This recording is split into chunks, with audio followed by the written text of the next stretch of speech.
నోటీసులో ఏమని రాస్తారు?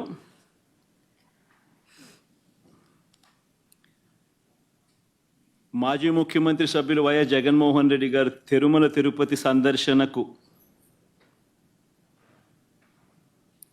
సందర్శన ఉన్నందున సదరు కార్యక్రమానికి అనుమతి లేనందున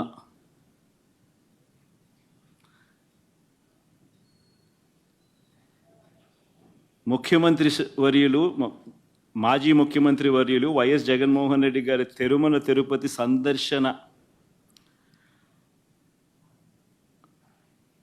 సందర్శనకు సదరు కార్యక్రమానికి అనుమతి లేనందున మీ ఆధ్వర్యంలో కార్యకర్తలతో మరియు మీ సొంత వాహనాలలో బయలుదేరి తిరుపతికి చేరుకుని వారు నిర్వహించే కార్యక్రమంలో పాల్గొంటారని సమాచారం. కావున అనుమతి లేని పై తెలిపిన కార్యక్రమమందు పాల్గొనడం చట్టరీత్యా వ్యతిరేకమని తెలియజేస్తూ ఇవ్వబడుతున్న నోటీసు.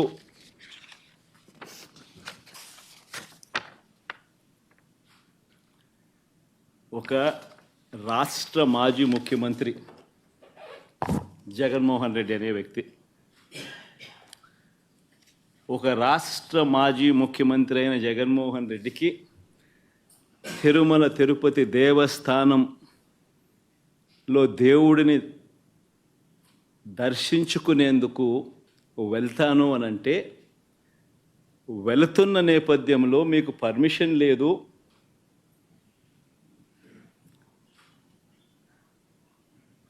ఆ కార్యక్రమంలో ఎవరు పాలుపంచుకున్నా మీ అందరినీ అరెస్ట్ చేస్తాము అని గుడికి పోవడానికి పోతా ఉంటే నోటీసులు ఇస్తూ ఉన్నారు. నిజంగా ఆలోచన చేయమని అడుగుతా ఉన్నా. ఏ ప్రపంచంలో ఉండం? రాక్షస రాజ్యం కాదా ఇదని అడుగుతా ఉన్నా.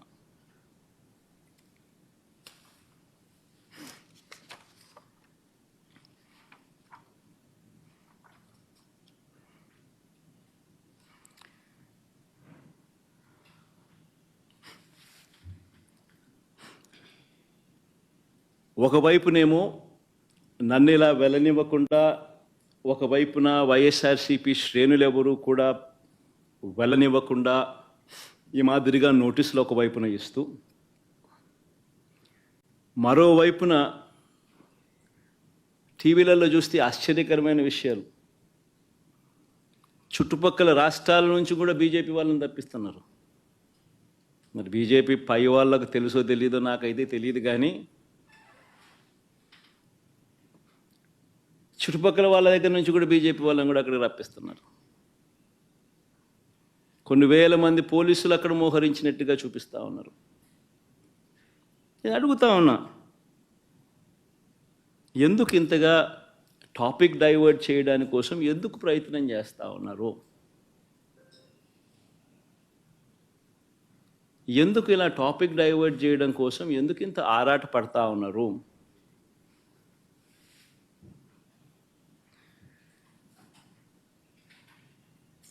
గమనించినట్లయితే తిరుపతి లడ్డూల విషయంలో తాను చెప్పినవన్నీ, చంద్రబాబు చెప్పినవన్నీ అబద్ధాలు అని ఒక్కొక్కటిగా రుజువు అవుతూ కనిపిస్తూ ఉన్నాయి.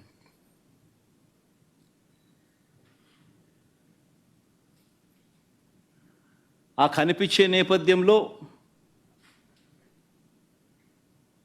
100 రోజుల పాలన మీద టాపిక్ డైవర్ట్ చేస్తూ లడ్డూల టాపిక్ తీసుకొచ్చాడు.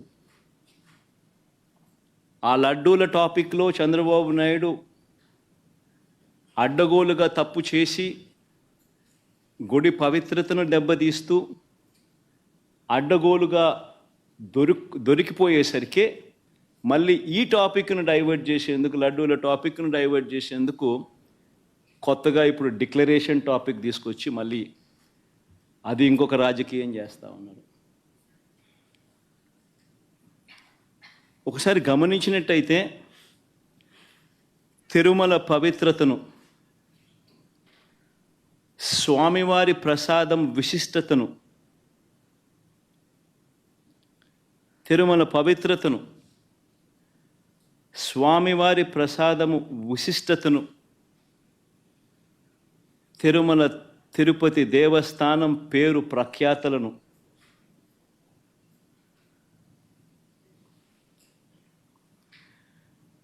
రాజకీయ దుర్బుద్ధితో, ఐ రిపీట్ దిస్ వర్డ్, రాజకీయ దుర్బుద్ధితో,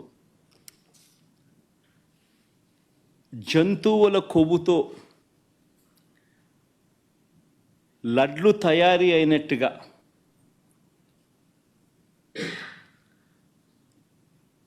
ఒక జరగని విషయాన్ని జరిగినట్టుగా, ఒక జరగని విషయాన్ని జరిగినట్టుగా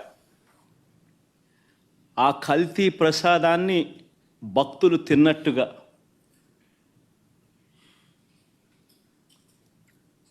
నిజంగా ఒక ముఖ్యమంత్రి స్థానంలో ఉన్న వ్యక్తి తెలిసి అబద్ధాలు ఆడుతూ, అసత్యాలు చెబుతూ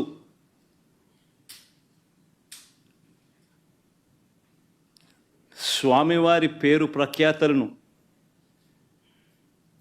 లడ్డు, తిరుపతి లడ్డు విశిష్టతను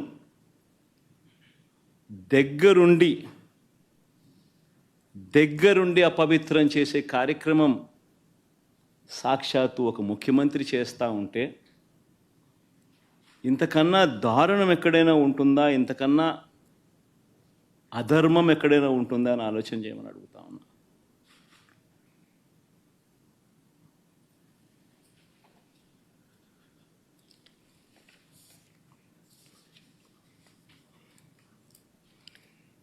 ఒకసారి వీటికి సంబంధించిన విషయాలు మరొక్కసారి పునరుద్ఘాటిస్తా. ఏ రకంగా చంద్రబాబు నాయుడు గారు అనే వ్యక్తి ఏ రకంగా తాను అబద్ధాలు చెబుతూ అబద్ధాలకు ఏ రకంగా తాను రెక్కలు కట్టాడు అన్న విషయాలను మరొక్కసారి మీ అందరికీ కూడా ఆధారాలతో సహా చూపిస్తా. రాష్ట్ర ప్రజలందరికీ కూడా, రాష్ట్ర ప్రజలే కాదు దేశ ప్రజలందరూ కూడా ఈ దారుణాన్ని ఒకసారి చూడమని చెప్పి విజ్ఞప్తి చేస్తా ఉన్నా. ఒకసారి గమనించినట్టయితే మామూలుగా ఈ టెండర్ల ప్రక్రియ, మామూలుగా ఈ తిరుపతి లడ్డుకు సంబంధించిన ఇవి కొనుగోలు చేసే నెయ్యి కానీ, ఈ పదార్థాలు కానీ కొనుగోలు చేసే ఈ కార్యక్రమం 6 నెలలకు ఒకసారి జరుగుతూ ఉంటుంది. తిరుపతిలో నెయ్యి కొనుగోలు చేసే కార్యక్రమం ప్రతి 6 నెలలకు ఒకసారి రొటీన్గా జరిగే కార్యక్రమం. దీనికి సంబంధించి దశాబ్దాలుగా జరుగుతూ ఉన్న కార్యక్రమం ఇది. ఇదేదో కొత్తగా ఒకరి వల్ల ఇప్పుడు జరుగుతూ ఉన్న కార్యక్రమం కాదు ఇది. 6 నెలలకు ఒకసారి ఈ టెండర్లు పిలుస్తారు. 6 నెలలకు ఒకసారి ఈ టెండర్ల ద్వారా ఎవరైనా కూడా క్వాలిఫై అయితే ఎవరైనా కూడా పార్టిసిపేట్ చేయొచ్చు. ఈ క్వాలిఫికేషన్ క్రైటీరియా కూడా ఇప్పుడు ఏదో కొత్తగా పెట్టినవి అంతకన్నా కాదు. ఇవన్నీ రొటీన్గా దశాబ్దాలుగా జరుగుతూ ఉండేటివి. తిరుపతి లడ్డు అంటే విశిష్టత ఉంది. అలా తిరుపతి లడ్డు అని అంటే నా చిన్నప్పటి నుంచి కూడా తిరుపతి లడ్డు అని అంటే ఒక విశిష్టతగా దాన్ని చూసే పరిస్థితి. దాంట్లో ఉన్న టేస్టు వేరే లడ్లలో ఉండని టేస్ట్. ఇది మనందరికీ కూడా చిన్నతనం నుంచి మనమంతా కూడా చూస్తూనే ఉన్నాం. దశాబ్దాలుగా ఈ ప్రక్రియ జరుగుతూ ఉంది తిరుపతిలో. అలాంటి ఈ ప్రక్రియ ఒకసారి గమనించినట్లయితే అదే ప్రక్రియలో భాగంగా ప్రతి 6 నెలలకు ఒకసారి టెండర్లు పిలిచే కార్యక్రమం జరుగుతుంది. టెండర్లలో ఎవరైనా క్వాలిఫై అయిన వాళ్ళు ఎవరైనా పార్టిసిపేట్ చేయొచ్చు. ఆ క్వాలిఫై అయిన వాళ్ళల్లో L1 ఎవరికైతే వస్తుందో, తక్కువ రేటు ఎవరైతే కోట్ చేస్తారో వాళ్ళకు న్యాచురల్గా టీటీడీ బోర్డు టెండర్ను అప్రూవ్ చేస్తుంది. ఇది ఒక రొటీన్ ప్రక్రియ. దీంట్లో గవర్నమెంట్కి సంబంధమే ఉండదు వాస్తవం చెప్పాలంటే. టీటీడీ బోర్డు అన్నది కూడా ఒక ప్రసిద్ధికాంచిన బోర్డు. మామూలుగా దాంట్లో బోర్డులో సభ్యులు కూడా దేశం మొత్తం నుంచి కూడా దాంట్లో సభ్యత్వం తీసుకుంటారు. కేంద్ర మంత్రులు రికమెండేషన్ చేస్తారు టీటీడీ బోర్డుకు సంబంధించిన బోర్డు మెంబర్స్ను. చుట్టుపక్కల రాష్ట్రాల ముఖ్యమంత్రులు కూడా రికమెండ్ చేస్తారు టీటీడీ బోర్డుకు సంబంధించిన బోర్డు సభ్యత్వం కోసం. అంటే వాళ్ళ రాష్ట్రాలలో వాళ్ళు విశిష్టత ఉన్న వ్యక్తులనుగా భావించిన వాళ్ళను వాళ్ళు రికమెండ్ చేస్తారు. అటువంటి కూర్పుతో కూడిన టీటీడీ బోర్డు అది.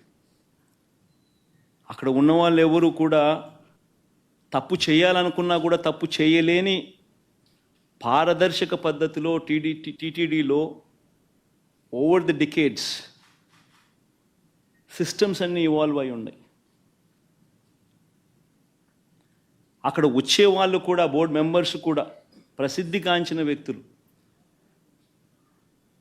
పారదర్శక విధానంతో దేవునికి ఇంకా ఎలా చేస్తే మంచి, దేవునికి ఇంకా మంచి చేయాలి అని తాపత్రయంతో అక్కడ బోర్డు మెంబర్స్గా వాళ్ళు కూర్చొని నిర్ణయాలు తీసుకుంటారు.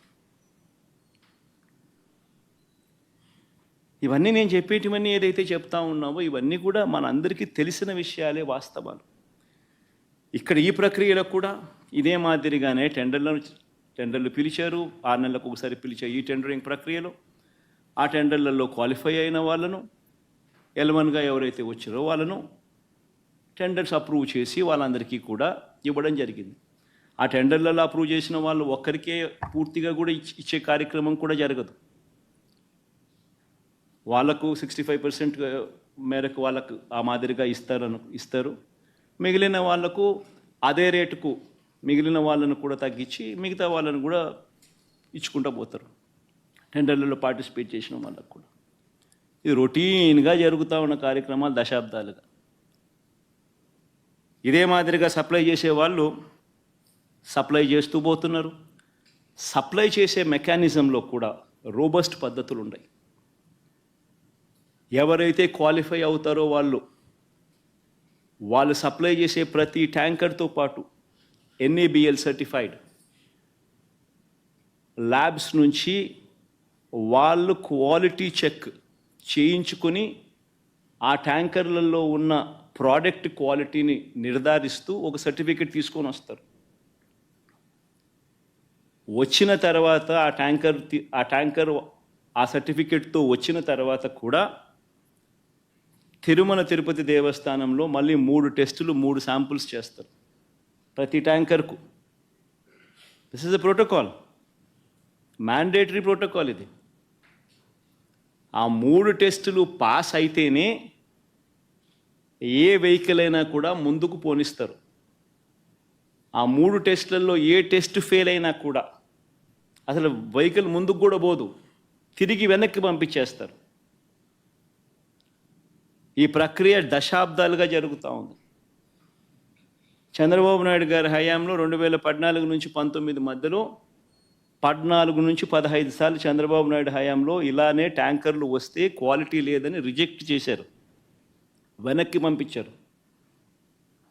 14 నుంచి 15 సార్లు.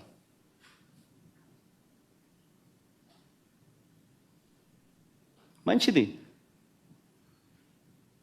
ఒక రోబస్ట్ ప్రక్రియ అన్నది ఒకటి ఉంది. తప్పులు ఎవడైనా చేయాలనుకుంటే తప్పులు చేసే అవకాశం లేని ఒక గొప్ప ప్రక్రియ ఒకటి తిరుపతిలో ప్రాక్టీస్లో ఉంది.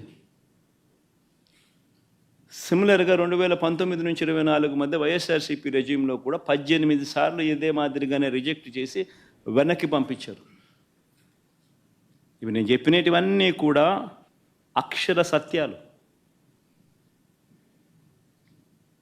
ఒక గొప్ప ప్రాక్టీస్ ఒకటి ఉంది, ఒక గొప్ప ప్రొసీజర్ ఉంది. ఏ కారణాల చేతైనా కూడా, ఏ శాంపుల్ అయినా కూడా, ఏ ట్యాంకర్ అయినా కూడా రిజెక్ట్ అయిపోతే ముందుకు కూడా పోదు, వెనక్కి పంపించేస్తారు. మరి అలాంటి పరిస్థితి ఇక్కడ కూడా జరిగింది. చంద్రబాబు నాయుడు గారు ముఖ్యమంత్రి అయిన తర్వాత ఈ టెండర్లలో సప్లై స్టార్ట్ అయింది. ఇప్పుడు వీళ్ళు టీటీడీ బోర్డు కూడా వీళ్ళైతే ఏదైతే ఫైనలైజ్ చేసినారో ఆ బోర్డు ఫైనలైజ్ చేసిన, అప్రూవ్ చేసిన వాళ్ళు ఎప్పటి నుంచి సప్లై చేశారు? జూన్ 12వ తారీఖు నుంచి వాళ్ళు సప్లై చేశారు. అంటే అప్పటికి చంద్రబాబు నాయుడు గారి ప్రభుత్వం వచ్చింది. వచ్చిన తర్వాత ఈ సప్లైలు మొదలయ్యాయి. మొదలైన ఈ సప్లైలలో మొదలైన ఈ సప్లైలలో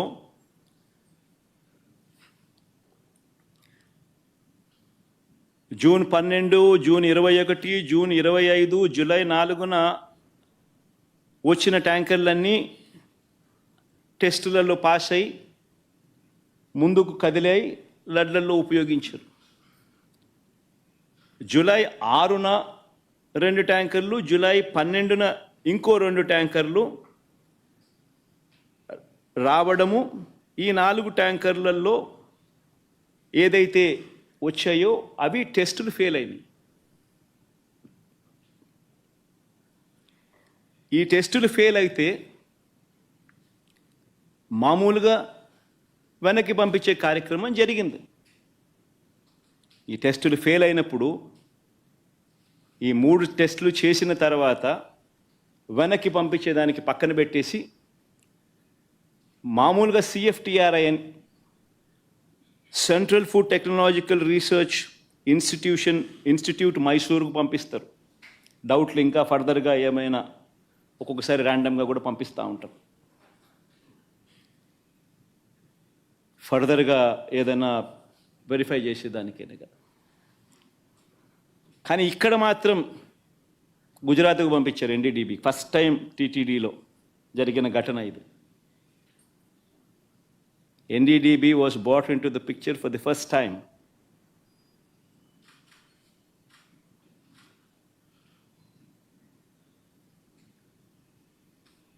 ఇప్పుడు గుజరాత్కు ఫస్ట్ టైం పంపించారు NDDB రిపోర్ట్. NDDB రిపోర్టుకు పంపిస్తే NDDB రిపోర్టు జూలై 23న వాళ్ళు శాంపుల్ వాళ్ళు ఈ టెస్ట్ రిపోర్ట్ పంపించినారు రిజెక్ట్ చేస్తూ. ఈ శాంపుల్స్ ఈ ట్యాంకర్లు ఏదైతే ఉన్నాయో వెనక్కి వెళ్ళిపోయాయి. రిజెక్ట్ చేయబడ్డారు. జూలై 23న రిపోర్ట్ వచ్చింది. TTD ఈవో వారి పర్మిషన్ కూడా ఇవ్వలేదు. అవి వెనక్కి పంపించేశారు. ఇవే విషయాలు వెనక్కి పంపించినట్టుగా ఆ కంపెనీ వాళ్ళకు షోకాస్ నోటీసులు కూడా ఇచ్చారు.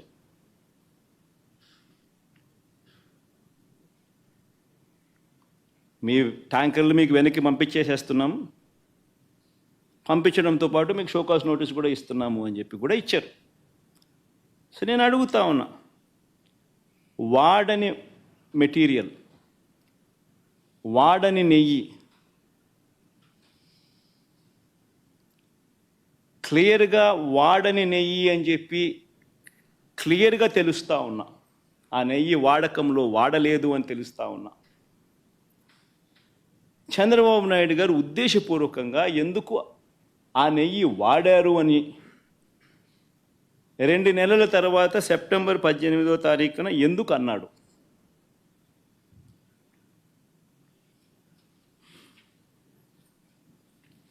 ఒకసారి ఈ వీడియో క్లిప్పింగ్లో ఒకసారి వినండి. జూలై 23వ తారీఖున అప్పటి ఈఓ, అంటే చంద్రబాబు నాయుడు గారి హయాంలో ఆయనే నియమించిన IAS ఆఫీసర్ ఈఓ, ఆయన మాటలను ఒక్కసారి వినండి. 23వ తారీఖునే ఆయన అన్న మాటలు. సౌండ్ పెట్టమా, సౌండ్ పెట్టి మొదటి నుంచి ప్లే చేయమ్మా.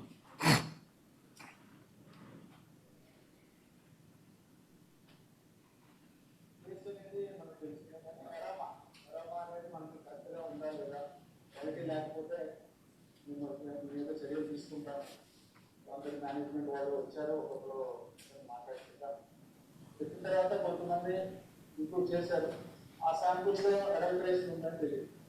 అడల్టరేషన్ ఏం అడల్టరేషన్ ఉందంటే వెజిటబుల్ ఫ్యాట్స్. వెజిటబుల్ ఫ్యాట్స్ అంటే వనస్పతి అంటాం కదా, వెజిటబుల్ బియ్య వనస్పతి అది తెలిసింది.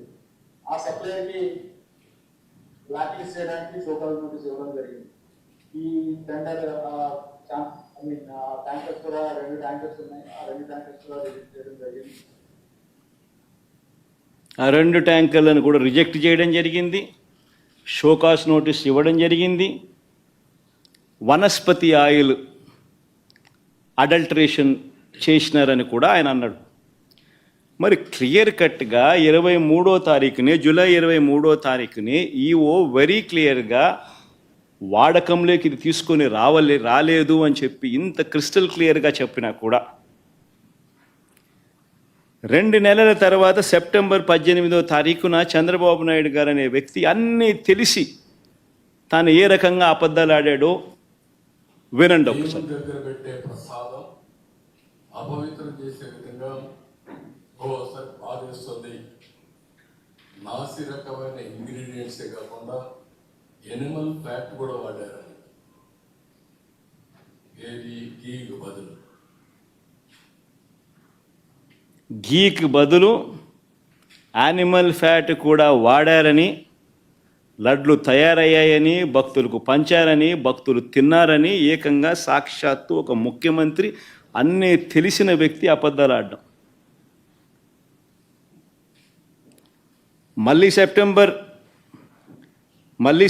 20వ తారీఖున ఈఓ మళ్ళీ ఇచ్చిన ఇంటర్వ్యూ, చంద్రబాబు నాయుడు గారు 18వ తారీఖున తాను ఈ మాటలు మాట్లాడితే సెప్టెంబర్ 19వ తారీఖున, అంటే చంద్రబాబు నాయుడు మాట్లాడిన మరుసటి రోజే సెప్టెంబర్ 19వ తారీఖున ఏకంగా తెలుగుదేశం పార్టీ వాళ్ళు వాళ్ళ తెలుగుదేశం పార్టీ ఆఫీస్ నుంచి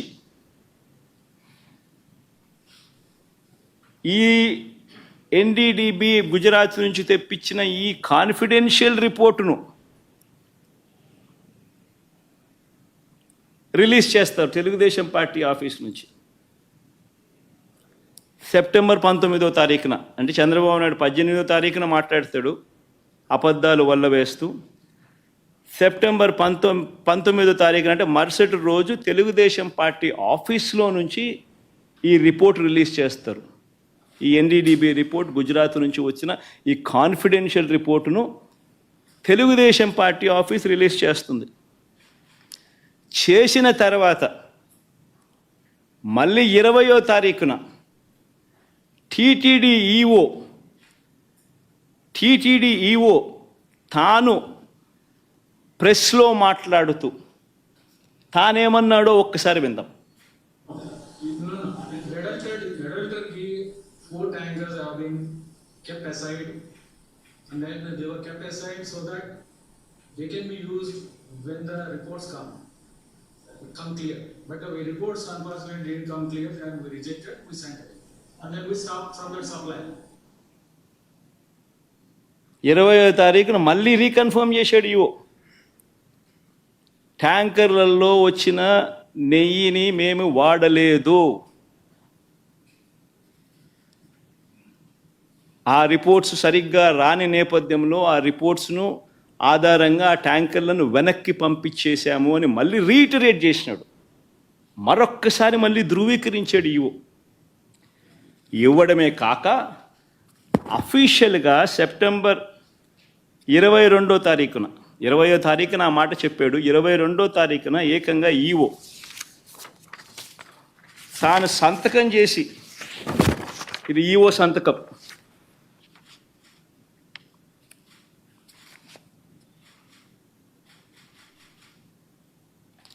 తాను సంతకం చేసి గవర్నమెంట్కు రిపోర్ట్ ఇచ్చాడు సెప్టెంబర్ 22వ తారీఖున. ఆ రిపోర్ట్లో ఆయన ఏమని ఇచ్చాడు, ఎక్కువ చదవనులే, క్లుప్తంగా చెప్తాను. హీ వాజ్ సెలెక్టెడ్ ఇన్ ఈ టెండర్, త్రూ ఈ టెండర్ ద్వారా సెలెక్ట్ అయ్యారు. Started supply from 12th June 2024. However, his two tankers on 6th July and two more tankers on 15th July were found to be of poor quality during our physical verification.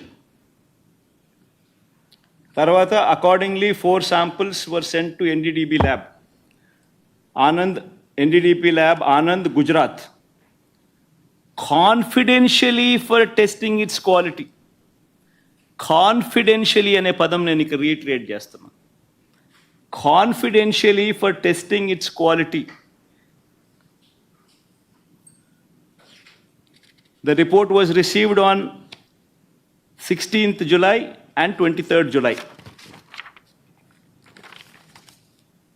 The adulterated cow ghee tankers supplied by the dairy was returned back.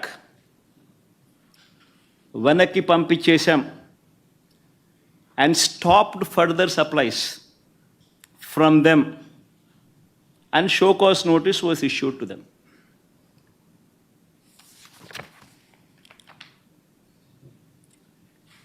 నేను అడుగుతా ఉన్నా, confidential report Telugu Desam party office September 19వ తారీఖున 2 నెలల తర్వాత Telugu Desam party office నుంచి release చేస్తారు. ఈ గుజరాత్ నుంచి వచ్చిన ఈ ఎన్డీడీబీ రిపోర్ట్.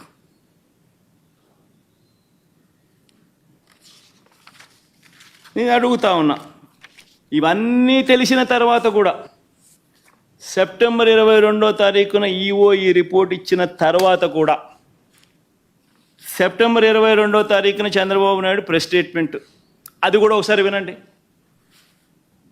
ఇక్కడికి వచ్చినప్పుడు 4 ట్యాంకర్స్, అప్పటికే 4 ట్యాంకర్స్ వచ్చేసి దాన్ని వాడారు.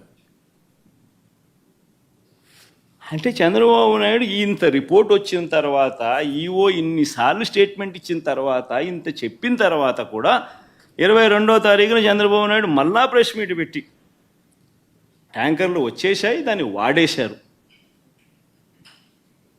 అని మళ్ళా అబద్ధాలు ఆడుతూ మళ్ళీ చెప్తాడు. నేను అడుగుతా ఉన్నా, ముఖ్యమంత్రి స్థానంలో ఉన్న వ్యక్తి కేవలం రాజకీయంగా లబ్ధి పొందేందుకు ఈ మాదిరిగా స్వామివారి ప్రసాదం విశిష్టతను, తిరుమల తిరుపతి దేవస్థానం ప్రతిష్టను, వెంకటేశ్వర స్వామి ప్రసాదానికి సంబంధించిన పేరు ప్రఖ్యాతలను ఈ మాదిరిగా అబద్ధాలతో తగ్గించడం, కుట్రపూరితంగా అబద్ధాలతో తగ్గించడం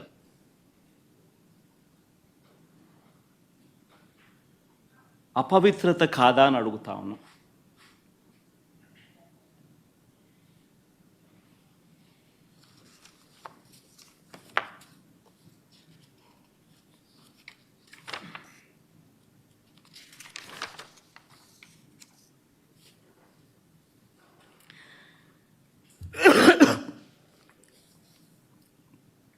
నా ఎన్డీడీబీ రిపోర్ట్ ఉందమ్మా.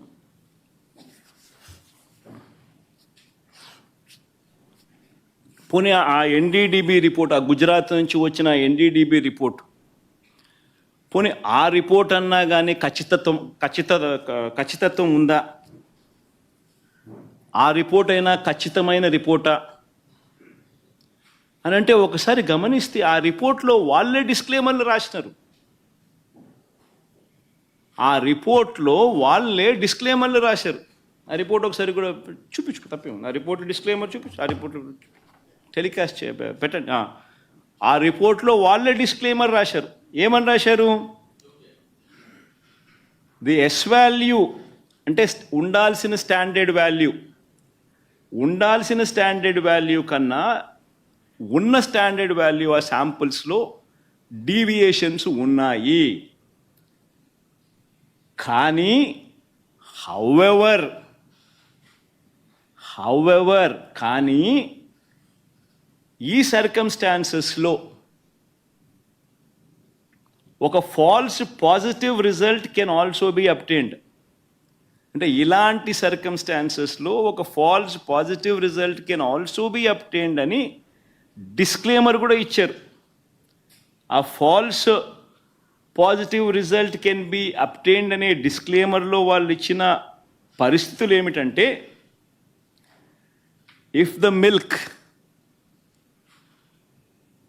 Milk is obtained from bovine milk other than cow's milk,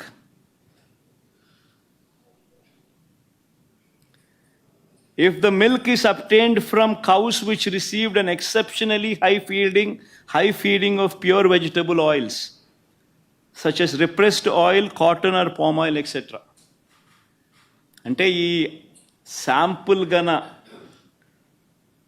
ఆవుల దగ్గర నుంచి ఆ ఆవులు high feeding of pure vegetable oils such as repressed oil, cotton, palm oil ఇటువంటివి తిన్న పరిస్థితులు ఆ ఆవులో ఉంటే ఈ రిపోర్ట్లు ఈ మాదిరిగా రావచ్చు అని కూడా చెప్పడం జరిగింది. ఆర్ ఇటువంటి రిపోర్టు ఏదైనా cow suffering from serious under feeding, అంటే ఒక ఆవు అండర్ ఫీడింగ్ లో ఉన్నప్పుడు, సరిగ్గా తిండి తిననప్పుడు, ఆ ఆవులో నుంచి పాలు తీసినప్పుడు కూడా ఇలాంటి రిజల్ట్సే వస్తాయంట.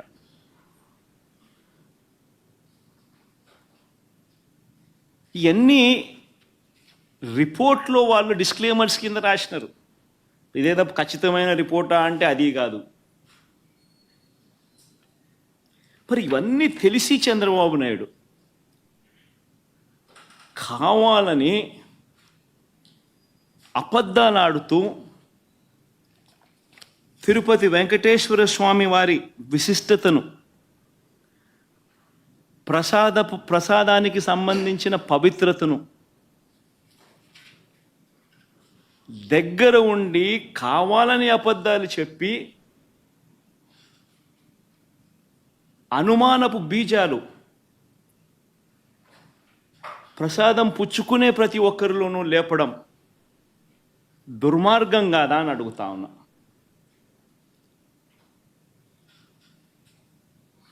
అపవిత్రం కాదా అని అడుగుతా ఉన్నా. నీ రాజకీయ స్వార్థం కోసం వెంకటేశ్వర స్వామి ప్రతిష్టను దిగజారుస్తూ ఉన్నావు. నీ రాజకీయ స్వార్థం కోసం వెంకటేశ్వర స్వామి ప్రసాదానికి సంబంధించిన విశిష్టతను దిగజారుస్తూ ఉన్నావు. జరగనిది జరిగినట్టుగా, యానిమల్ ఫ్యాట్తో తయారు చేసినట్టుగా ఒక అబద్ధాన్ని ప్రచారం చేస్తూ ఉన్నావు.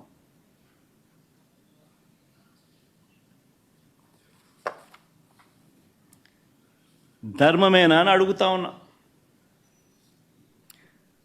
మరోవైపు ఇంకా ఇలా అబద్ధాలు రోజుకు ఒక్కొక్కడు ఒక్కొక్క అబద్ధాన్ని ప్రమోట్ చేస్తారు. ఈ మధ్యకాలంలోనే ఇంకొక అబద్ధాలను వీళ్ళు ప్రమోట్ చేస్తూ నందిని బ్రాండ్ను కూడా వాడడం లేదని అంటాడు. కేఎంఎఫ్ పక్కన కర్ణాటక మిల్క్ ఫెడరేషన్ వారి నందిని బ్రాండ్ అని. నేను అడుగుతా ఉన్నా, 2015 నుంచి 2019 చంద్రబాబు నాయుడు గారి హయాంలో 2015 నుంచి 2018 అక్టోబర్ దాకా నందిని బ్రాండ్ ఎందుకు లేదు?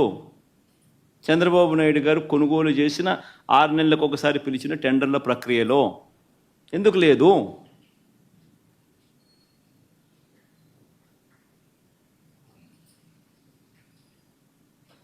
నందిని వాళ్ళు కూడా అప్పుడప్పుడు పార్టిసిపేట్ చేస్తారు, అప్పుడప్పుడు పార్టిసిపేట్ చేయరు. మన హయాంలో కూడా 2019 తర్వాత మన హయాంలో కూడా నందిని వాళ్ళు అప్పుడప్పుడు పార్టిసిపేట్ చేశారు.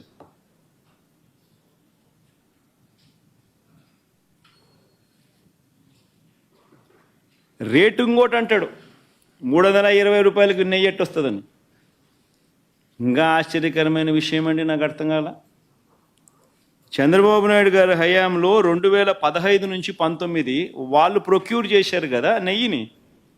టెండర్లు పిలిచి ఇదే మాదిరిగానే ఈ టెండర్ల ద్వారా ప్రొక్యూర్ చేశారు కదా. ఏ రేటుకు ప్రొక్యూర్ చేసినారు? అదే క్వాలిటీ నెయ్యే కదా ఇప్పుడు కూడా. అప్పుడు అదే క్వాలిటీ, ఇప్పుడు అదే క్వాలిటీ. దశాబ్దాలుగా నెయ్యి క్వాలిటీ అదే, కొత్తగా మారింది ఏమీ లేదు. అవే ఆవులు, అవే డైరీలు, అవే ఆవులు, అవే పాలు, అవే నెయ్యి, అదే క్వాలిటీ. ఆ క్వాలిటీ ఉంటే తీసుకుంటారు, లేకపోతే తీసుకోరు. చంద్రబాబు నాయుడు హయాంలో నెయ్యి ఏ రేటుకు కొన్నారు? 276 రూపాయలు 2015లో కొన్నారు.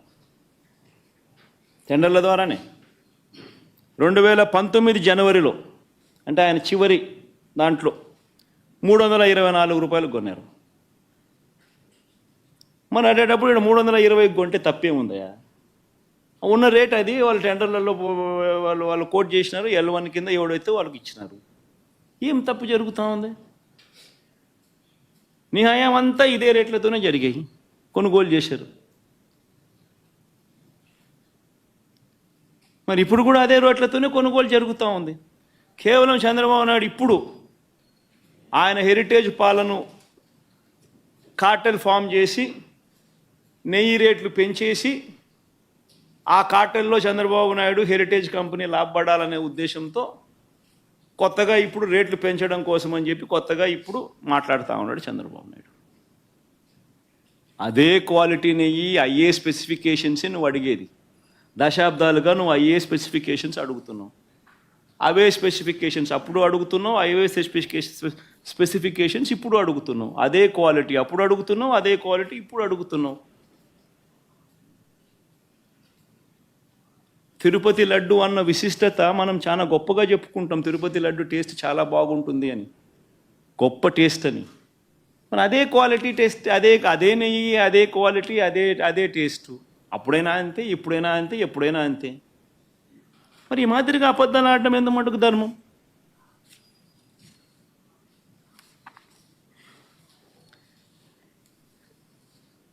చంద్రబాబు గారి పాపాలు నిజంగా ఒక్కొక్కటిగా కూడా బయటకు వస్తూ ఉన్న నేపథ్యంలో ప్రజలందరూ కూడా చంద్రబాబు నాయుడు గారిని వేలెత్తి చూపించే కార్యక్రమం జరుగుతూ ఉన్న నేపథ్యంలో చంద్రబాబు నాయుడు గారు ఈ మధ్యకాలంలోనే లడ్డూ టాపిక్లో చంద్రబాబు గారు ఎప్పుడైతే ఈ మాదిరిగా చంద్రబాబు నాయుడు గారు ప్రజలు చంద్రబాబు నాయుడు గారు చేసిన తప్పును ఎప్పుడైతే తప్పులు పట్టడం మొదలుపెట్టారో, ప్రజలకు ఎప్పుడైతే వాస్తవాలు తెలియడం మొదలెట్టాయో అప్పుడు ఈ పెద్ద మనిషి ఏం చేస్తాడు? టాపిక్ డైవర్ట్ చేయడం చేస్తూ ఏమంటాడు? టాపిక్ డైవర్ట్ చేయడం కోసం ఏమంటాడు? డిక్లరేషన్ సర్టిఫికేట్ అంటే ఇప్పుడు నిజంగా ఆశ్చర్యం కాదా? జగన్ ఏమన్నా కొత్తనా? రాజశేఖర రెడ్డి గారు ఏమన్నా కొత్తనా? నా మతం ఏమిటని తెలీదా ఎవరికైనా ఆంధ్ర రాష్ట్రంలో కానీ దేశంలో కానీ? నా కులం ఏమిటి అని చెప్పి ఎవరికి తెలీదా రాష్ట్రంలో కానీ దేశంలో కానీ? రాజశేఖర రెడ్డి గారు 5 సంవత్సరాలు ముఖ్యమంత్రిగా ప్రతి సంవత్సరం బ్రహ్మోత్సవాలకు వస్త్రాలు నాన్నగారే సమర్పించారు. నాన్నగారు కొడుకునే కదా నేను కూడా తిరుపతికి ఎన్నోసార్లు పోయా కదా ఇంతకుముందు కూడా, ముఖ్యమంత్రి కాకమునుపు. అంతెందుకు నా పాదయాత్ర మొదలెట్టేటప్పుడు వెంకటేశ్వర స్వామి ఆశీస్సులు తీసుకొని మొదలెట్టా. నా పాదయాత్ర అయిపోయిన తర్వాత నేరుగా తిరుపతికి వెళ్ళి కాలినడకన కొండెక్కా. తిరుపతికి వెళ్ళి కాలినడకన కొండెక్కి వెంకటేశ్వర స్వామి దర్శనం చేసుకొని తర్వాతనే ఇంటికి పోయా. నా పాదయాత్ర అయిపోయిన తర్వాత, నా 3648 కిలోమీటర్లు నా పాదయాత్ర అయిపోయిన తర్వాత. ఇవన్నీ తెలియవా రాష్ట్ర ప్రజలకు? మన అప్పుడు చంద్రబాబు నాయుడు గారు ప్రభుత్వమే కదా అప్పుడు ఉండింది. అప్పుడు నేను ప్రతిపక్ష నాయకుడినే కదా అప్పుడు. మన ఆయన కళ్ళ ముందరనే కదా వెళ్ళింది, తిరుపతి కొండెక్కింది 2 సార్లు. మళ్ళీ దాని తర్వాత నేను ముఖ్యమంత్రి అయినా. 5 సంవత్సరాలు తిరుపతి బ్రహ్మోత్సవాలకు దగ్గరుండి వస్త్రాలు నేనే సమర్పించా. వస్త్రాలను నెత్తిన పెట్టుకుని మోసుకుంటూ వెళ్ళి వెంకటేశ్వర స్వామి మీద భక్తి శ్రద్ధలు చూపిస్తూ వెంకటేశ్వర స్వామికి బట్టలు సమర్పించడం జరిగింది. నేను అడుగుతా ఉన్నా, ఫస్ట్ టైం ఎవడన్నా పోతా ఉన్నప్పుడు నువ్వేదో ఇట్లా మాటలు మాట్లాడినా అర్థం ఉంది. 10 సార్లు 11 సార్లు పోయిన తర్వాత ఈరోజు నేను తిరుమల తిరుపతి దేవస్థానానికి నేను పోతానంటే నేను అడ్డుకుంటూ ఈ మాదిరిగా నువ్వు నోటీసులు ఇస్తూ ఈ మాదిరిగా తిరుమల తిరుపతి దేవస్థానానికి నేను పోకూడదు అని చెప్పి ఈ మాదిరిగా నోటీసులు ఇస్తూ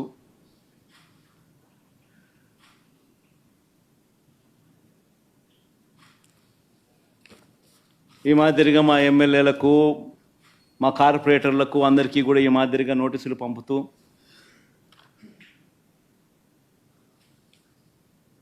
నేను అడుగుతా ఉన్నా, ఒక రాష్ట్ర ముఖ్యమంత్రి ఇంకా 5 సంవత్సరాలు బ్రహ్మోత్సవాలలో తిరుమల తిరుపతి దేవస్థానానికి వస్త్రాలు సమర్పించిన నేను, ఇన్నిసార్లు తిరుమల తిరుపతి దేవస్థానానికి వెళ్ళిన నేను, ఈరోజు తిరుమల తిరుపతి దేవస్థానానికి నేను రాకూడదట, పోకూడదట. కారణం ఏమిటంటే నా మతమట. నేను అడుగుతా ఉన్నా, నా మతం ఏమిటి, నా మతం ఏమిటి అని అడుగుతా ఉన్నారు. అడుగుతా ఉన్నా నా మతం ఏమిటని. అవును, 4 గోడల మధ్య నేను బైబిల్ చదువుతాను, తప్పేముంది? బయటికి పోతే హిందూ సాంప్రదాయాలను నేను అనుసరిస్తాను, గౌరవిస్తాను. బయటికి పోతే ఇస్లాంను అనుసరిస్తాను, గౌరవిస్తాను. బయటికి పోతే సిక్కిజంను అనుసరిస్తాను, సిక్కిజంను నేను గౌరవిస్తాను. నా మతం ఏమిటని అడుగుతా ఉన్నారు. నా మతం మానవత్వం. డిక్లరేషన్లో రాసుకుంటానేమో రాసుకుంటా.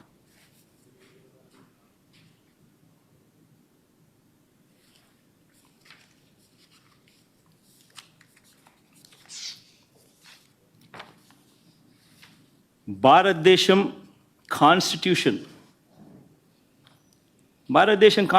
నేను ఒకసారి చదువుతా. అకార్డింగ్ టు ద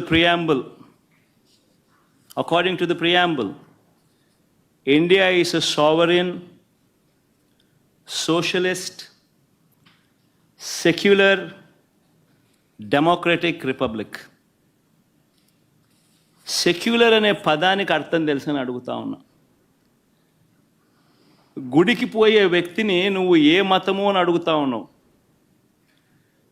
ఏ మతము అని చెప్పకపోతే గుడిలోకి ఎంటర్ కాకూడదు అని అంటా ఉన్నావు. సెక్యులర్ దేశం అని చెప్పి చెప్పుకుంటా ఉన్నాం. ఒక ముఖ్యమంత్రిగా పరిపాలన చేసిన వ్యక్తి పరిస్థితి ఇదే అయితే ఇక ఆ దళితుల పరిస్థితి ఏమిటి? గుళ్ళలోకి పోగలుగుతారా? పోయే పరిస్థితి ఉందా? పోనిస్తారా? రానిస్తారా? ఏం చేస్తూ ఉండు? నిజంగా రాజకీయాల్లో మతం పేరుతో రాజకీయాలు చేయడం ఎంత దౌర్భాగ్యమో. నేను ఇదే బీజేపీ పార్టీని కూడా అడుగుతా ఉన్నా. బీజేపీ పార్టీ గొప్పగా చెప్పుకుంటుంది హిందూయిజానికి మేమే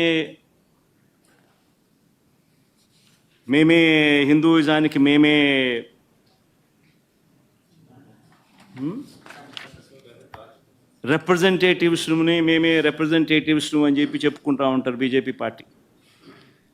నేను ఇదే బీజేపీ పార్టీని అడుగుతా ఉన్నా, మీ కళ్ళ ఎదుటే అయ్యా బీజేపీ పార్టీ మిమ్మల్ని అడుగుతా ఉన్నా, ఈరోజు మీ కళ్ళ ఎదుటే మీ ఎన్డీఏ కూటమిలో భాగంగా ఉన్న వ్యక్తే తిరుపతిలో వెంకటేశ్వర స్వామి విశిష్టతను, తిరుపతి లడ్డు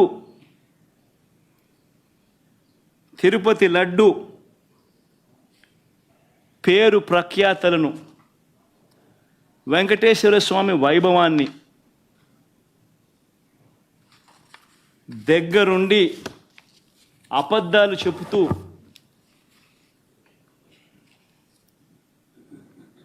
యానిమల్ ఫ్యాట్ వాడకపోయినా కూడా వాడినట్టుగా, లడ్డూలు తయారైనట్టుగా ఇన్ని ఆధారాలతో సహా రుజువు అవుతా ఉన్నా కూడా అబద్ధాలతో దుష్ప్రచారం చేసి తిరుమల తిరుపతి వెంకటేశ్వర స్వామిని అపవిత్రం చేసిన ఈ చంద్రబాబు నాయుడు గారిని ఎందుకు మీరు మందలించలేకపోతా ఉన్నారు?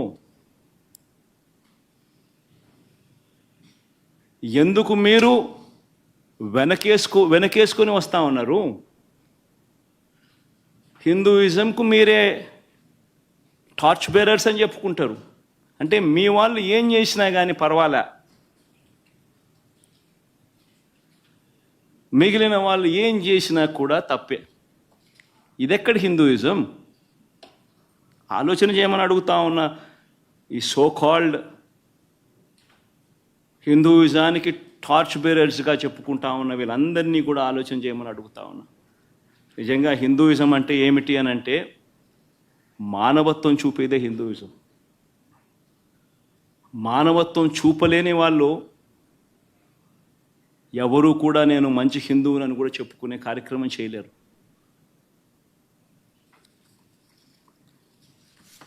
నేను అడుగుతా ఉన్నా, ఇప్పుడు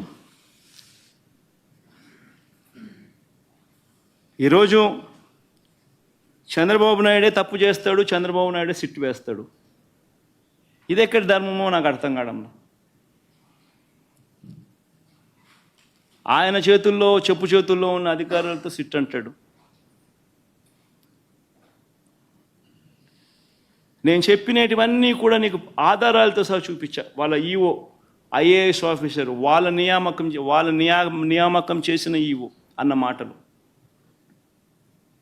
జరిగిన వాస్తవాలు ఏమిటి అని చెప్పి కళ్ళకు కనిపించే విధంగా చెప్పడం జరిగింది. మరి ఇన్ని తప్పులు చేస్తూ ఉన్నా కూడా హిందూ ధర్మం మీద ఈ మాదిరిగా దుష్ప్రచారాలు చేస్తూ రాజకీయాల కోసం హిందూ ధర్మాన్ని వాడుకునే కుతంత్రాలు చేస్తూ ఈ మాదిరిగా రాజకీయాలు చేయడం కరెక్టేనా?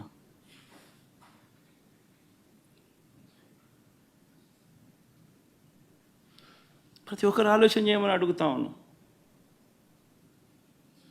నన్ను గుడికి పంపించినా పంపించకపోయినా కానీ చంద్రబాబు నాయుడు చేసిన పాపాన్ని రాష్ట్ర ప్రజల మీద పడకుండా ఉండేందుకు వైఎస్ఆర్సీపీని ప్రేమించే ప్రతి అభిమానికి చెప్తా ఉన్నా, రాష్ట్రం మీద అభిమానం ఉన్న ప్రతి ఒక్కరికి కూడా చెప్తా ఉన్నా, మీ నియోజకవర్గాలలో మీ ప్రాంతాల్లో మీ గ్రామాలలో మీరు అక్కడి గుళ్ళల్లోకి వెళ్ళి మీరు పూజలు చేయండి, దేవుణ్ణి అడగండి, దేవుణ్ణి ముక్కండి. చంద్రబాబు నాయుడు తప్పు చేశాడు, మేము కాదు తప్పు చేసింది.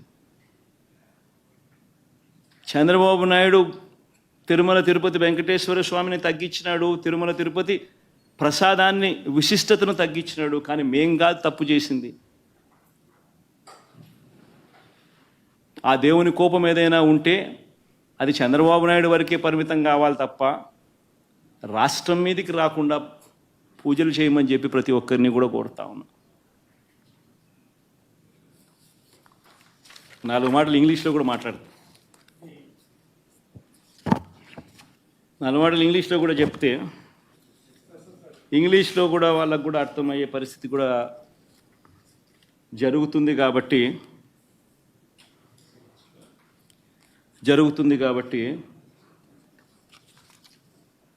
ఇంగ్లీష్లో కూడా ఒకసారి ఈ మాటలన్నీ కూడా జరిగినటువన్నీ కూడా జరగాల్సినటువన్నీ కూడా తెలియాల్సిన అవసరం ఉంది కాబట్టి చెప్తా.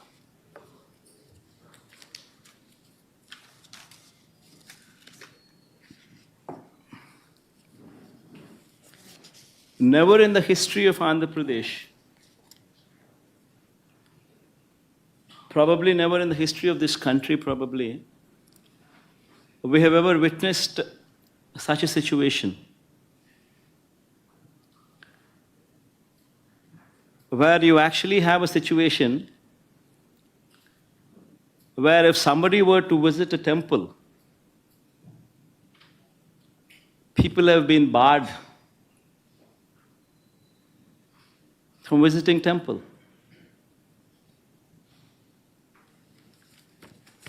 These are the notices given to ISRCP cadre, MLAs, corporators, sarpanches, MPTCs, ZPTCs, this kind of cadre. These are the various notices.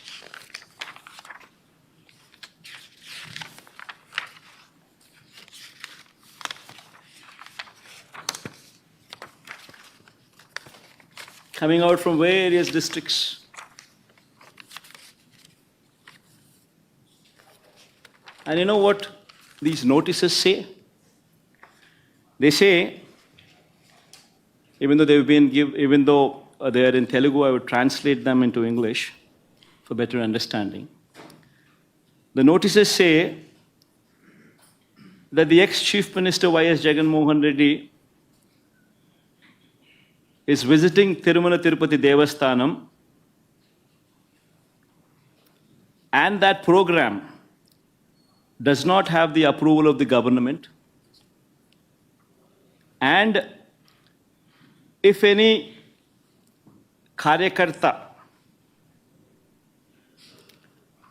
participates in this program, cases would be booked on them. That is the gist of these notices.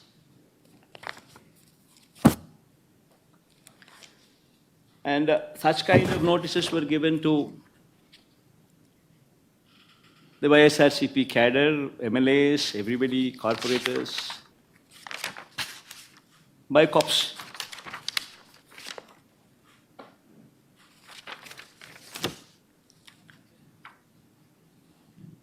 I know the surprising factor is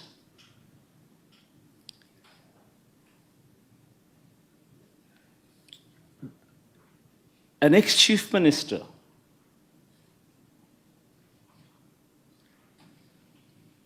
who has visited Tirumala Tirupati Devasthanam temple not once but several times before. Even before becoming the chief minister also, during the beginning of my Padayatra and also during the end of my Padayatra after concluding my 3,648 kilometers of my Padayatra before I returned home, I walked all the way onto the top. And Chandrababu Naidu was the chief minister then. Several times in the past we visited Tirumala Tirupati Devasthanam, even before I became the chief minister. And after I became the chief minister, every year TTD invited me. And on their invitation, I had the opportunity to give clothes to Lord Venkateshwara Swami. Every year. And today, to divert the topic from the deeds that have been committed, from the faults that have been committed by Chandrababu Naidu, they have brought up another topic onto the forefront, barring people from entering the temple.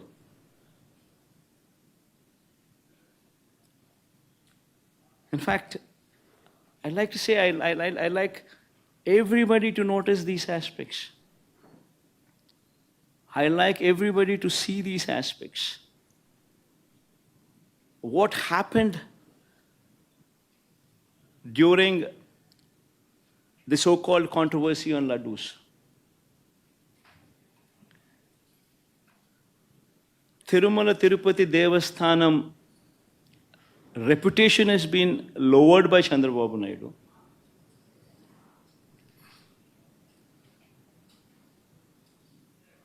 The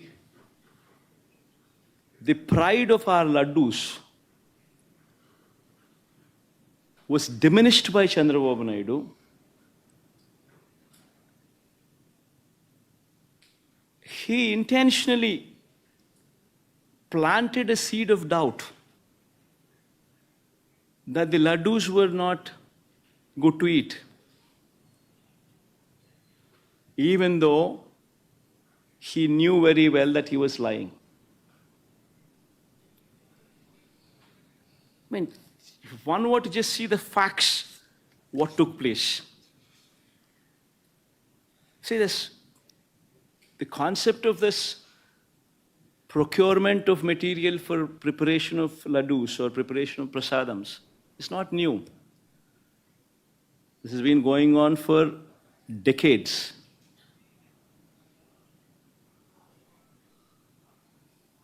Tirumala Tirupati Devasthanam board is a very pristine board. You have people from all walks of life, from different states who are board members. In fact, to get a membership onto the board, you actually have recommendations from central ministers. You have recommendations from the neighboring state chief ministers. Such is the esteemness of this board. Such is the pristine of this board. And these board members work there in a very transparent manner, with the only intent to ensure that whatever they do it for the good of the temple. With that motto in mind, they work. And as far as these tenders are concerned, it's a routine process. Every 6 months, procurement of tender happens. Procurement of these materials to prepare the prasadams or laddus is a routine practice. The government does not get involved. It's an autonomous body. It's the board which takes the decisions. The conditions which are applicable for anybody to be participating in these tenders are also not new. They've been in existence also for decades. The quality of the material, what is asked for, is also been the same for decades. It's a routine process. And during the course of this routine process, which takes place every 6 months, e-tenders have been called for. And based on the e-tenders, people who've quoted L1, people who've quoted the least, people who qualify, people who've participated, people who've quoted the least, automatically gets the tender. And that is approved by the board. This is the normal routine practice. And just not, the process doesn't just stop there. The process is that after they get the tender, it's not just one company alone who once again is going to be participating for the whole of it. The other participants also get 35% of the quota if they were to match the price. So all these people supply ghee and these kind of materials whatsoever are required every 6 months during this course of the tendering process. The process just doesn't stop there. The process is, after they are qualified and given the work order, these people are supposed to supply material, and every tanker that they bring in should be accompanied by NABL approved lab certificates, reiterating the quality of the material that they brought in.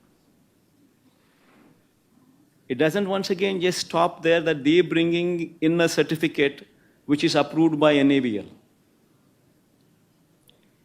After the tanker reaches TTD, Tirumala Tirupati Devasthanam, accompanied with this certificate, after that, the TTD conducts 3 tests. They conduct 3 tests for every tanker. Even if one test were to fail out of the 3, the material is rejected. The tanker is not permitted to go ahead. Forget about the commodities being used in the preparation of laddus or prasadams. It is not even permitted to enter. It is rejected. This is a robust practice which is in existence for decades. Even during the regime of Chandrababu Naidu also, 14 times during 2014 to 19. 14 to 15 times, tankers were rejected and sent back. And during our regime, during 2019 to 24 also, 18 times the tankers were rejected and sent back. In fact, this is something to be boasting about. That such is the robust practice which is in prevalence. That even if somebody were to do some mischief, the tanker is not even permitted to enter the premises. It is rejected even before it goes that far. That is the practice in Tirumala Tirupati Devasthanam. Such is the robustness of the testing practice which is prevalent there. And we should be boasting about such practices. Rather than that, rather than boasting, what did Chandrababu Naidu do? What did this chief minister do? I will just play 3 clippings. What happened during the course, one should understand. 10 days have been called. 10 days, the material was supplied. On June 12th, the first material which is reached Tirupati was on June 12th.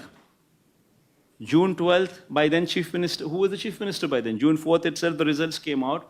June 12th, it was Chandrababu Naidu's regime which was in prevalent. And the first container, the first tanker came on June 12th. June 12th, 21st, 25th, July 4th, whatever the tankers have come, they all passed through the tests. Good for everybody. They passed through all the 3 tests and then they were permitted to go in. Then again on July 6th and July 12th, 4 more tankers came in which did not pass the test conducted, which did not pass these 3 tests, which were 3 tests conducted on every tanker, and they were rejected. They were not permitted to go inside. While this is the reality of the case, that the material was not even consumed, it was sent back because they have failed the test. What did Chandrababu Naidu do? On July 6th and July 12th, the 4 tankers which came in, which did not pass the test and which were sent back because they did not pass the test. This was reiterated by the Tirupati EO, who is an IAS officer posted by Chandrababu Naidu himself in his regime. And what did he say? See, these reports which were rejected in 3 tests, which were rejected because they did not pass these 3 tests, were sent to NDDB, Gujarat. This NDDB Gujarat lab also came into the picture for the first time. Usually TTD does not, over the decades, never sent their sample all the way to Gujarat. Usually the samples are sent to CFTRI, which is Central Food Technological Research Institute, Mysore. But for some strange reason, first time, NDDB Gujarat was brought into the picture. Fine. On 6th and 12th, when these tankers came and when they were rejected, these samples were once again sent to NDDB. On July 17th, then July 23rd and 17th, they also received, July 23rd, they also received the results. While the tankers were never permitted to go inside, they were rejected. Now, while this is the reality, that the tankers were not permitted to go in, the tankers were rejected, and a show cause notice was issued to the supplier that these tankers have been rejected and sent back, along with a show cause notice. While this is the reality, what happened during the course? On 23rd July itself, the EO of TTD confirmed this information to the media I'll just play that tape. Aspect ఏంటంటే case అనేది మనకు తెలిసిందే కానీ ఎరామా అనేది మనకి కరెక్ట్గా ఉండాలి, quality లేకపోతే మేము మీద చర్యలు తీసుకుంటాము. అందరి మేనేజ్మెంట్ వాళ్ళు వచ్చారు, ఒక్కొక్కరు చెప్పిన తర్వాత కొంతమంది ఇంప్రూవ్ చేశారు. ఆ శాంపుల్స్లో అడల్టరేషన్ ఉందని తెలియదు. అడల్టరేషన్ ఏం అడల్టరేషన్ ఉందంటే విజిటబుల్ ఫ్యాక్ట్స్. విజిటబుల్ ఫ్యాక్ట్స్ అంటే వనస్పతి అంటాం కదా, వెజిటబుల్ బియర్ వనస్పతి తెలిసింది. ఆ సప్లైకి బ్లాక్ లిస్ట్ చేయడానికి షోకాల్ నోటీస్ ఇవ్వడం జరిగింది. ఈ టెండర్ ట్యాంకర్స్ కూడా 2 ట్యాంకర్స్ ఉన్నాయి, ఆ 2 ట్యాంకర్స్ కూడా రిలీజ్ చేయడం జరిగింది. The EO on July 23rd itself categorically told very clearly that the samples did not pass the 3 tests. The samples were sent to NDDB, and these tankers were rejected. So that means the government was aware that the tankers have been rejected and the material was not consumed. In spite of this,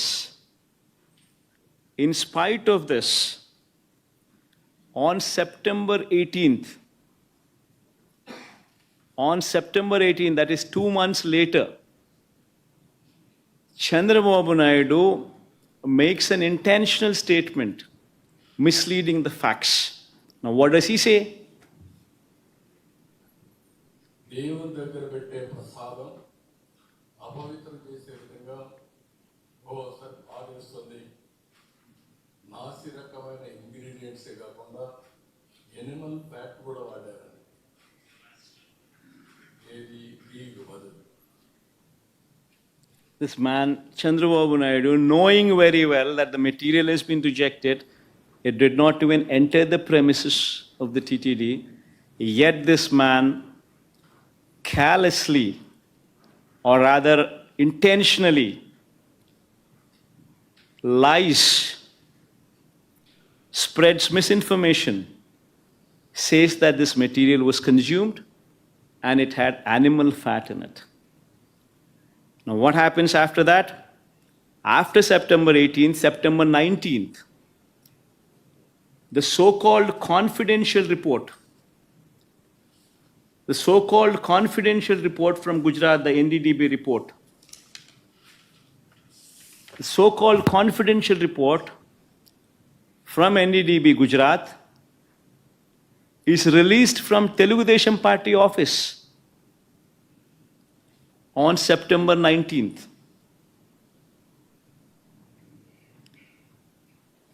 And even in that report, there is a disclaimer which clearly says that this report is not accurate. This report very clearly says that these are the S values, these are the standard values, and these are the deviations. However, these deviations could have taken place because of various factors such as these. That is the disclaimer. And in these disclaimers, they very clearly say that if at all the cow's milk is obtained from an exceptionally high feeding of pure vegetable oils, such as repressed oil, cotton, or palm oil, such deviation in S values could take place. If at all a sample is collected from cows suffering from serious underfeeding, also you will see deviations in S values. Also, you would find deviations if this milk is obtained from bovine milk other than cow's milk. And so on and so forth are the disclaimers which clearly say that these reasons could all be a part for the S value deviations. And Chandrababu Naidu, knowing very well, in spite of this report, in spite of these disclaimers, in spite of the fact, knowing very well that this irrespective of all these things, because this ghee did not pass through the 3 tests, was not even permitted to enter the TTD premises, and it was not consumed. Knowing very well, yet September 18th he makes a statement intentionally lying. September 19th, his Telugu Desam Party office releases this so-called confidential data, so-called confidential report from Telugu Desam Party's office. Then on September 20th, the TTD EO, once again a government official IAS officer appointed by Chandrababu Naidu himself as TTD EO, once again addresses the press. And what does he say in that press? No. Adulterated ghee, 4 tankers have been kept aside, and then they were kept aside so that they can be used when the reports come clear. But the reports unfortunately didn't come clear, and we rejected, we sent it. And then we stopped from that supply. So the EO very categorically, once again on 20th, says that these tankers were rejected and sent away. And they were not used. And on 22nd, the TTD EO himself also gives a letter, his report, his findings to the state government. This is the TTD EO signature down beneath. And in that report, what does he say? He says few important things. He says he was selected through e-tender, started supplying from 12th June. However, his 2 tankers on 6th July and 2 more tankers on 15th July were found to be of poor quality during physical verification. Accordingly, all the 4 samples were sent to NDDB lab, Anand, Gujarat, confidentially, I repeat this word confidentially for testing its quality. Confidentially. Then he further goes on to say, the adulterated cow ghee tankers supplied by the dairy was returned back and stopped further supplies. And a show cause notice was issued to them.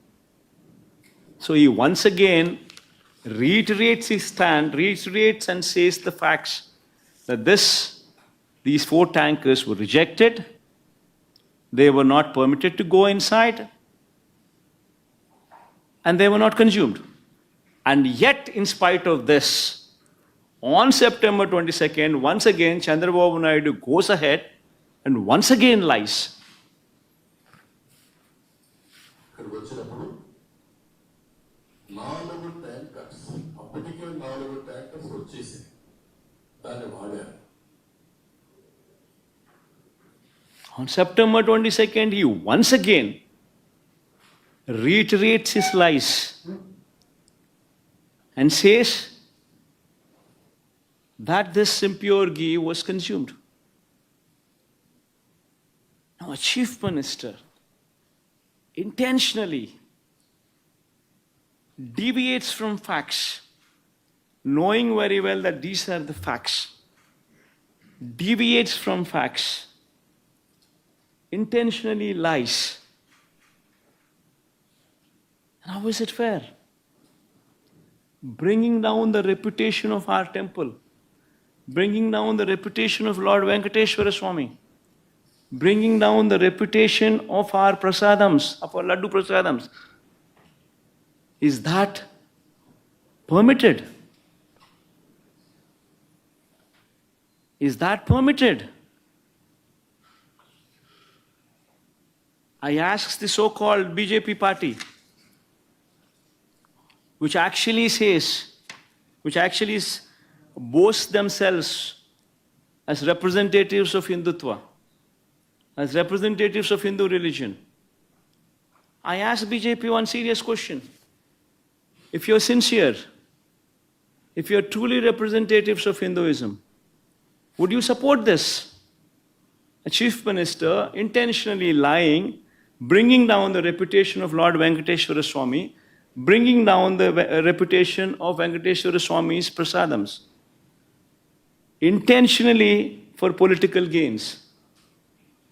If someone, just because they're part of NDA, if they are at liberty to spread these kind of lies, and yet BJP aware of all these facts, knowing very well that these are the facts, how can the BJP support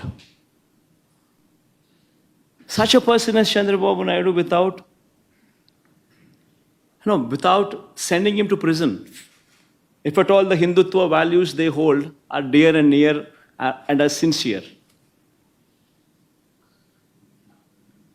If one intentionally brings down the reputation of the temple, how is it that the BJP is sitting silent?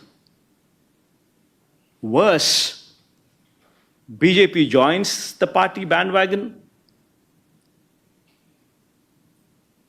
BJP leaders from Hyderabad also come down to Tirupati. They once again try to deviate this topic from Laddu Prasadams to my declaration.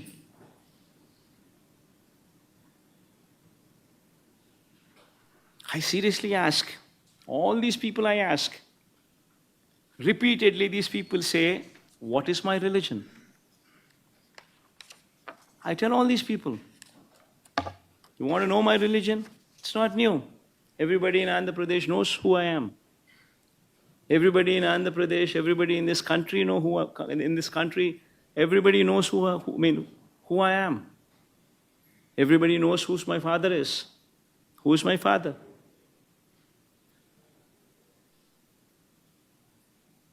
Everybody also knows how many times I've been to Tirumala Tirupati Devasthanam. My father gave, in every Brahmotsavalu, my father was blessed with the opportunity to present clothes to Lord Venkateshwara Swami, to the temple. 5 years in a row he was blessed with that opportunity. Even before I became the chief minister, several times I had visited Tirumala Tirupati Devasthanam. Even before I had started my Padayatra, I took Lord Venkateshwara Swami's blessings before I started my Padayatra also. And even after my Padayatra, the conclusion, I had actually walked all the way to the top of the mountain, taken his blessings before my Padayatra could conclude. And later I became the chief minister. And 5 years, every Brahmotsavalu, I was blessed with the opportunity to present the clothes.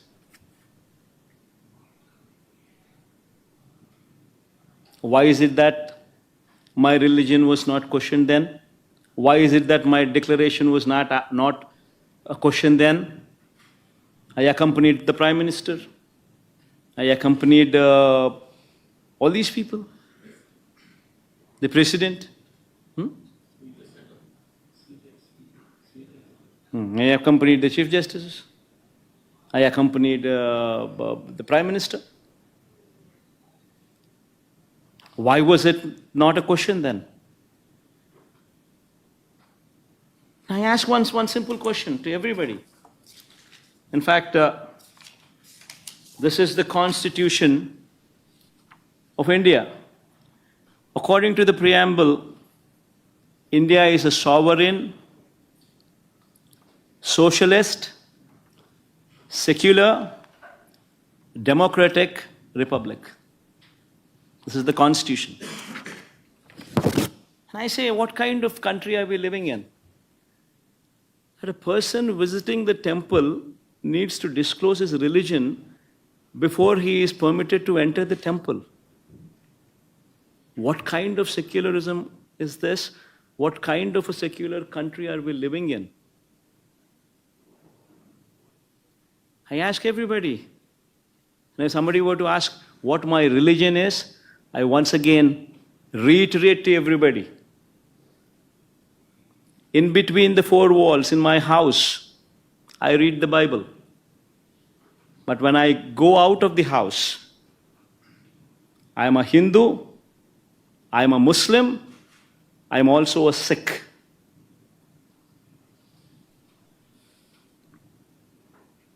I practice their religion, I respect their religion. I am an Indian. Someone were to ask what my religion is, humanity is my religion. You want to have a declaration on that?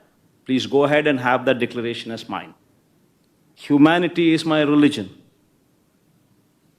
One should seriously start contemplating as to where they stand on secularism, what this country stands for. If someone like me who was served as a chief minister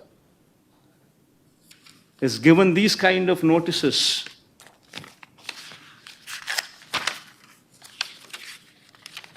someone like me who's visited Tirupati not once, but at least 10 times before, as a chief minister and before that as well, today for political reasons is being given these kind of notices.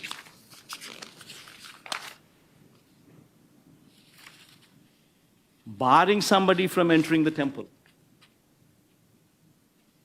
Well, what about the poor? What about the Dalits? Can they enter these temples? What kind of a message are we sending? What is BJP doing about it? Is this what they stand for? Right in front of their eyes, glaring evidence of Chandrababu Naidu misusing his power, bringing down the reputation of our temple, bringing down the reputation of our prasadams, intentionally lying for political gains. And yet, that person is permitted to go scot-free. BJP does not do anything about it. And yet they say they are representatives of Hindutva. Hindutva stands for humanity. This is the first thing what anybody should understand. I think I rest my case here. Sir, declaration ఇవ్వాల్సి వస్తుందని మీరు వెళ్ళలేదా తిరుమలకి, లేకపోతే ఇతని దాడి జరుగుతుందని మీరు వెళ్ళలేదా? ఈ మాదిరిగా అందరికీ నోటీసులు ఇచ్చి, ఈ మాదిరిగా నోటీసులలో వాళ్ళు రాసినది కూడా నేను చదివి వినిపించే కదమ్మా. ఏమని రాసినారు ఈ నోటీసులో? వాళ్ళు రాసినది 27/9/24 తేదీన రాజశ్రీ మాజీ ముఖ్యమంత్రి వర్యులు శ్రీ వైఎస్ జగన్మోహన్ రెడ్డి గారు తిరుమల తిరుపతి సందర్శన ఉన్నందున సదరు కార్యక్రమానికి అనుమతి లేనందున మీ ఆధ్వర్యంలో కార్యకర్తలతో మరియు మీ సొంత వాహనాలతో బయలుదేరి తిరుపతికి చేరుకొని వారు నిర్వహించే కార్యక్రమంలో పాల్గొంటారని సమాచారం. కావున అనుమతి లేని పైన తెలిపిన కార్యక్రమం యందు పాల్గొనటం చట్టరీత్యా వ్యతిరేకమని తెలియచేస్తూ ఇస్తున్న notice. This is what these notices are. Now you tell me. ఒకవైపున మా వాళ్ళందరినీ ఈ మాదిరిగా అందరికీ నోటీసులు ఇస్తున్నారు, చట్ట వ్యతిరేక కార్యక్రమం కింద కేసులు పెడతామని అంటున్నారు, చట్ట వ్యతిరేక పని, చట్ట వ్యతిరేక కార్యక్రమం అని చెప్తా ఉన్నారు. మరోవైపున పక్క రాష్ట్రం నుంచి బీజేపీ వాళ్ళని కూడా అక్కడ పిలుచుకొని వచ్చి వాళ్ళు లా అండ్ ఆర్డర్గా గొడవలు క్రియేట్ చేయడం కోసం, రిలీజియస్గా ఒక టాపిక్ డైవర్ట్ చేయడం కోసం చంద్రబాబు నాయుడు చేసిన తప్పును కప్పిపుచ్చుకునేందుకు,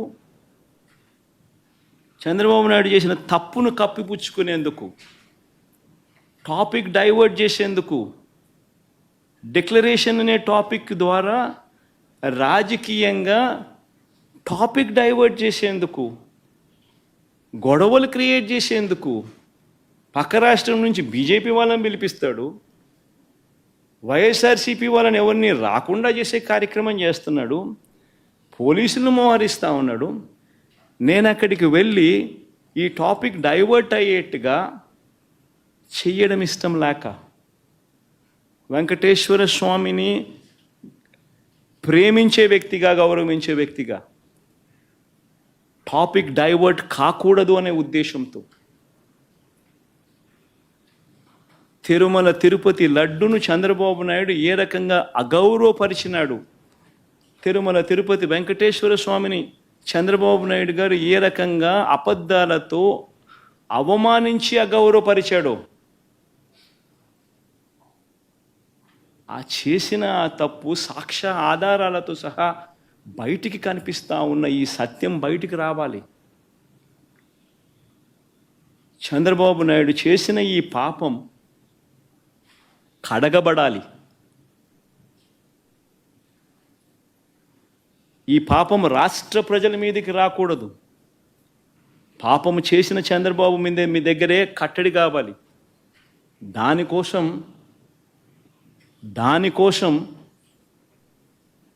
టాపిక్ డైవర్ట్ కాకూడదనే ఉద్దేశంతో నా పర్యటనను పోస్ట్పోన్ చేస్తా ఉన్నాను. రాష్ట్ర వ్యాప్తంగా ఉన్న ప్రతి వైఎస్ఆర్సీపీ అభిమానించే వాళ్ళే కాదు, రాష్ట్ర ప్రజలందరూ కూడా, రాష్ట్ర ప్రజల శ్రేయస్సు కోరే ప్రతి ఒక్కరూ కూడా, అందరినీ కూడా నేను కోరుతా ఉన్నా, మీ ప్రాంతాలలో, మీ నియోజకవర్గాలలో, మీ గ్రామాలలో, మీ గుళ్ళల్లో పూజలు చేయించండి. చంద్రబాబు చేసిన ఈ పాపం వల్ల వెంకటేశ్వర స్వామి కోపం వచ్చి రాష్ట్రం మీద చూపించుకోకుండా ఆ కోపం కేవలం చంద్రబాబు మీదకి మాత్రమే చూపించే విధంగా పూజలు చేయండి అని కూడా అందరినీ కూడా అడుగుతా ఉన్నా. సార్ ఇప్పుడు ఎందుకనంటే జరిగినది ఘోర అపచారం. వెంకటేశ్వర స్వామిని పలచన చేస్తూ, వెంకటేశ్వర స్వామి ప్రసాదాన్ని లోకువ చేస్తూ, జరగనది జరిగినట్టుగా, యానిమల్ ఫ్యాట్ వాడనిది వాడినట్టుగా ఆ లడ్డూలు డిస్ట్రిబ్యూట్ చేసినట్టుగా ఘోరమైన అపఖ్యాతి వెంకటేశ్వర స్వామి గుడికి ఆపాదిస్తూ ఉన్న చంద్రబాబు నాయుడు అబద్ధాలు ఆడుతూ ఇంతటి ఘోరం చేసిన వ్యక్తి, ఈ పాపం కడగబడాలి. దానికోసం నేను రాష్ట్ర వ్యాప్తంగా నేను గుడులకు పోకపోయినా పర్వాలా, రాష్ట్రంలో ఉన్న ప్రతి మారుమూల ఉన్న గుళ్ళల్లో కూడా పూజలు నిర్వహించమని చెప్పి అందరికీ కొడతా ఉన్న ప్రజలకు, వైఎస్ఆర్సీపీ అభిమానులకు అందరికీ కూడా ఆ పాపం వెంకటేశ్వర స్వామి కోపం రాష్ట్రం మీద, రాష్ట్ర ప్రజల మీదకి రాకుండా కేవలం పాపం చేసిన చంద్రబాబు నాయుడు వద్దనే అది కట్టడయ్యేట్టుగా దీనికోసం సార్ చంద్రబాబు కుట్ర చేశారు మీకు వ్యతిరేకంగా, మిమ్మల్ని డిఫేమ్ చేయడానికని మీరు ప్రధానమంత్రి గారికి లెటర్ రాశారు. దాదాపు లాస్ట్ శుక్రవారం రాశారు. ఇప్పటి వరకు ఏమి రెస్పాండ్ కాలేదు. ప్రధానమంత్రి ఇక్కడ ఒక పెద్ద పుణ్యక్షేత్రంలో ఒక మతపరమైన విద్వేషాలు రెచ్చగొట్టే విధంగా కార్యక్రమాలు జరుగుతూ ఉన్నాయి. దీన్ని ఎలా చూస్తారు? అందుకే చెప్తా ఉన్నాను కదా, బీజేపీ వాళ్ళకు నిజంగా హిందుత్వం అనే దాని మీద నిజంగా వాళ్ళు టార్చ్ బేరర్స్ అని చెప్పుకునే నైతిక హక్కు నిజంగా వాళ్ళకు ఉంటే, వాళ్ళలో సిన్సియారిటీగానే ఉంటే, ఇంత ఘోరం చేసిన చంద్రబాబు నాయుడును రిప్రమాండ్ చేయకుండా, ఇంత తెలిసి అబద్ధాలు ఆడుతూ తిరుపతి పేరు ప్రఖ్యాతలను మంటగలిపిన ఈ వ్యక్తిని చూస్తూ వాళ్ళు ఎలా ఊరుకుంటున్నారు అని వాళ్ళని ప్రశ్నిస్తున్నా.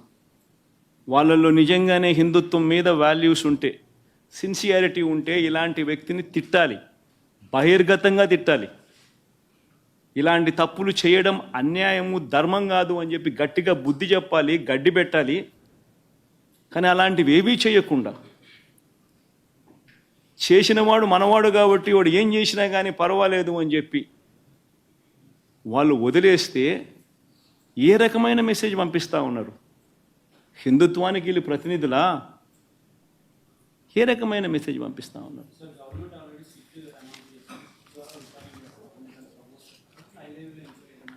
ఇంతకుముందే చెప్పే కదా దుర్గా, అసలు సిట్ అనేది ఏమిటి?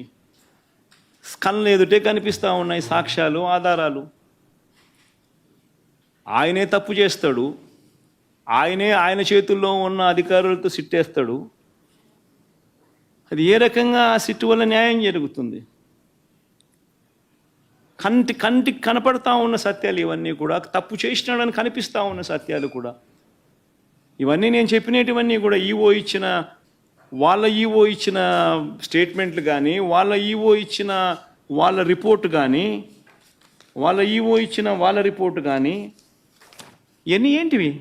కళ్ళ ఎదుటే కనిపిస్తా ఉన్న సాక్ష్యాలు. ఇంకా సిట్ ఏంది, ఇంకోటి ఏంది, మన్నేంది? కంటికి కనపడడం లేదా? చంద్రబాబు నాయుడు అబద్ధం అన్నట్టు, చంద్రబాబు నాయుడు అన్యాయం చేసినట్టు. చంద్రబాబు నాయుడుకి ఇప్పుడు జరగాల్సింది ఏమిటి అని అంటే, ఇలాంటి ఘోరమైన తప్పులు చేయకుండా తిట్టుబడాలి. మతాన్ని, దేవుడిని రాజకీయాల్లోకి తీసుకొని రాకూడదు అన్న బుద్ధి జ్ఞానం చంద్రబాబు నాయుడుకు పడాలి. అది సుప్రీంకోర్టుల దగ్గర నుంచి పడాలి, ప్రధానమంత్రుల దగ్గర నుంచి పడాలి. అప్పుడే ఈ మనిషిలో జ్ఞానోదయం చెంది కొద్దో గొప్ప మార్పు వచ్చి ఈ మాదిరిగా మన గుడులను, మన పరువును, మన ప్రతిష్టను, మన ప్రసాదాన్ని మనమంతట మనమే పెంచుకోవాల్సింది పోయి, గొప్పగా చెప్పుకోవాల్సింది పోయి, ప్రసిద్ధి ఇంకా పెంచాల్సింది పోయి, మనమంతట మనమే మన గుడిని, మన ప్రసాదాన్ని, మన ప్రతిష్టను మనమే ప్రపంచానికి పలచన చేసి చూపించుకుంటా ఉన్నాం. ఇదెక్కడ హిందుత్వం అండి? ఇదెక్కడ హిందూయిజం అండి? హిందూయిజం అంటే ఇదే, మన దేవుని మనం తగ్గించుకోవడం, మనమంతకు మనమే మన లడ్డూ గురించి తప్పుడు ప్రచారాలు మనం చేయడం, రాజకీయ లబ్ధి కోసం మనమే అబద్ధాలు ఆడడం. ఇదెక్కడ హిందూయిజం అండి? సార్, మీ ప్రభుత్వ హయాంలో పనిచేసిన సుబ్బారెడ్డి గారిని వీళ్ళందరినీ ఇరికిస్తానికే సిట్ వేశారంటారా?